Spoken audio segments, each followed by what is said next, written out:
আরে আম্মু, তুমি এই জায়গায় কেন আসছো? আমি তোমার গাড়ির পিছে পিছে আইছি মা। তুই কেন আসছিস মা? আমি তো তোকে আসতে নিষেধ করেছিলাম। শোন, আজকের পর থেকে আমি আর তোর মা না, আমি আর তোর সাথে কোনোদিন থাকতে পারবো না। তুই কেন এসেছিস মা? মা তুমি সব কি বলতাছো?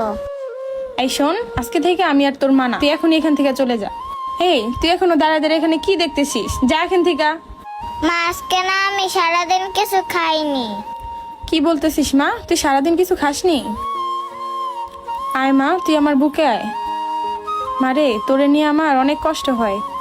তুই সারাদিন কি করিস না করিস, কিন্তু আমি কি করব মা? তোর নানা তো আমার কোনো কথাই শুনলো না, আমাকে জোর করে বিয়ে দিয়ে দিল।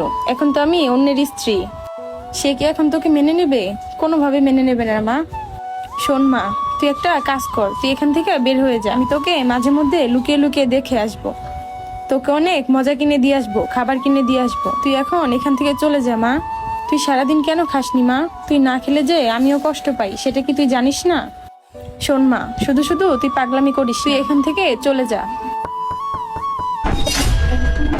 আরে, তোর মনে হয় নতুন বাবা চলে আসছে। তুই একটা কাজ কর, আমি তোকে পর্দার আড়ালে লুকিয়ে রাখি, তুই এখানে চুপ করে থাক। সোনা মা আমার, কোনো কথা বলবি না, চুপচাপ এখানে দাঁড়িয়ে থাকবি। আল্লাহই জানে আজকে কি ধরা খেয়ে যাব নাকি। যাই হোক, দরজাটা খুলে দিই। কি ব্যাপার, দরজা খুলতে এত দেরি হলো কেন? না, কিছু না, আসেন।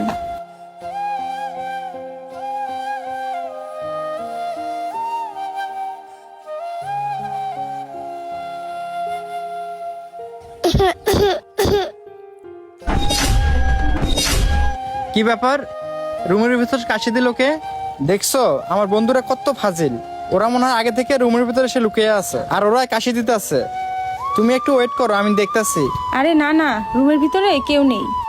আরে কি বলতেছো, কেউ নাই মানে? না, আমার তো মনে হচ্ছে রুমের ভিতরে কেউ লুকিয়ে আছে। আরে বাদ দাও তো, রুমের ভিতরে কেউ নেই, আসো আমরা গল্প করি। আরে আগে বসা যাবে না, আগে ওদেরকে খুঁজে বের করে রুম থেকে বের করে দেয়, তারপরে। মনে হয় খাটের নিচে লুকিয়ে আছে, দেখি তো খাটের নিচে। না, খাটের নিচে তো নেই, তাহলে কোথায় থাকতে পারে? দেখি তো পর্দার নিচে। আরে তুমি কে? আমি আমার মার কাছে আইছি। কি বলতেছো? তুমি তোমার আম্মুর কাছে আইছো মানে? আর তোমার আম্মুই বা কে? এটা আমার আম্মু। আফসানা, কি বলতেছে এই মেয়েটা? তুমি নাকি ওর মা? আরে জীবন, তুমি ভুল বুঝো না, বাচ্চাটা কি বলতে যে কি বলেছে, ও তো একটা ছোট মেয়ে। আম্মু তুমি মিথ্যা কথা বলতাছো কেন? তুমি তো আমার মা। আফসানা, তুমি সত্য করে বলো তো, ঘটনাটা কি? আর এই মেয়েটা কিসব বলতেছে? হ্যাঁ, এই বাচ্চাটা যা বলতেছে তাই সত্যি, আমি ওর মা। এই তুমি চুপ করো। আফসানা, তুমি এত বড় সত্য একটা ঘটনা তুমি আমার কাছে লুকিয়ে রাখছিলা? তোমার আগে একটা বিয়ে হয়েছিল, তাও আবার একটা বাচ্চাও আছে। শুধু তুমি না, তোমার ফ্যামিলিও আমার কাছ থেকে ঘটনা লুকিয়ে রাখছিল। তুমি শুধু আমার সাথে না, তুমি এই ছোট্ট মেয়েটার সাথেও প্রতারণা করছো। কিন্তু কেন বলো আমাকে? চুপ করে আছো কেন? আর শোনো, আমি এরকম প্রতারণা মেনে নিতে পারবো না। আর শোনো, এই সমাজে আমার একটা মান সম্মান আছে। তোমরা সবাই মিলে কেন আমার সাথে এরকম কাজটা করছো? আফসানা শোনো, আমি আর তোমাকে নিয়ে সংসার করতে পারবো না। তুমি এখনই আমার বাসা থেকে বের হয়ে যাও এই বাচ্চাটাকে নিয়ে। হ্যাঁ, আমি এই বাচ্চাটাকে নিয়ে চলে যাব, কিন্তু শোনো, আমি তোমার সাথে এত বড় প্রতারণা করতে চাইনি, কিন্তু আমার পরিবার আমার কোনো কথাই শোনে নাই। আর তুমিও তো আমাকে দেখে পছন্দ করেছিলে, তুমি অনেক ভালো ছেলে, তাই আমাদের পরিবার আমাদের বিয়েটা করিয়ে দিয়েছে। শোনো জীবন, আমি নিজেই তোমার সাথে আর সংসার করব না। আমি চাই না আমার জন্য তোমার এত সুন্দর জীবনটা নষ্ট হয়ে যাক। জীবন, তুমি তোমার মতো সুখে থাকো।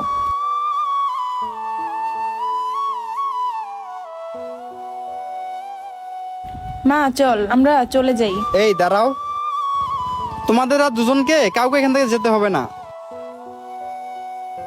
আমাকে তুমি ক্ষমা করে দাও, আমি তোমার জীবনটা পুরোই নষ্ট করে দিয়েছি, আমাকে চলে যেতে দাও। সবচেয়ে বড় কথা কি, আমি আমার মেয়েটাকে ছেড়ে এক মুহূর্ত থাকতে পারবো না। জীবন, তোমাকে আমি একটা কথা বলি, শোনো। তুমি কি জানো আমি চলে আসছি দেখে এই মেয়েটা আজকে সারাদিন না খেয়ে আছে। আর যখন এটা আমি জানতে পারলাম, তখন আমার বুকটা কষ্টে ফেটে যাচ্ছে। শোনো জীবন, আমি আমার মেয়েটাকে ছাড়া এক মুহূর্ত থাকতে পারবো না। প্লিজ তুমি আমাকে আর আমার মেয়েকে যেতে দাও। শোনো আফসানা, তোমার এই মেয়েকে নিয়ে তোমাকে আর কোথাও যেতে হবে না। আজকে থেকে তোমরা দুজন আমার বাসাতেই থাকবা।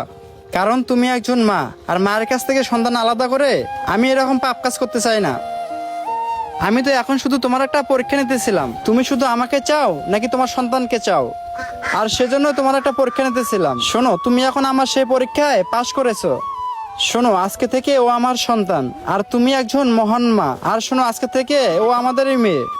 আমারই তো কপাল ভালো, আমি তোমার মতো একজন স্ত্রী পেয়েছি। জীবন, তুমি কি সত্যি বলতেছো তুমি আমার মেয়েকে নিজের মেয়ে মনে করে রাখবা? হ্যাঁ, আমি সত্যি বলতেছি, আজকে থেকে এ আমার মেয়ে, আর আমরা তিনজন মিলে আমার এই ছোট্ট সংসারটা অনেক সুন্দর করে সাজাবো। তো আম্মু, তুমি নাকি সারাদিন কিছু খাওনি? তুমি বসো এখানে, আমি তোমার জন্য খাবার নিয়ে আসতেছি। সত্যি বলতেছ বাবা? কিছু সময় পর মানুষ আপন হয়ে যায়। আমাদের ভিডিওটি ভালো লাগলে অবশ্যই লাইক, কমেন্ট, শেয়ার করে সকলকে দেখা সুযোগ করে দেবেন। ধন্যবাদ সবাইকে। আসসালামু আলাইকুম।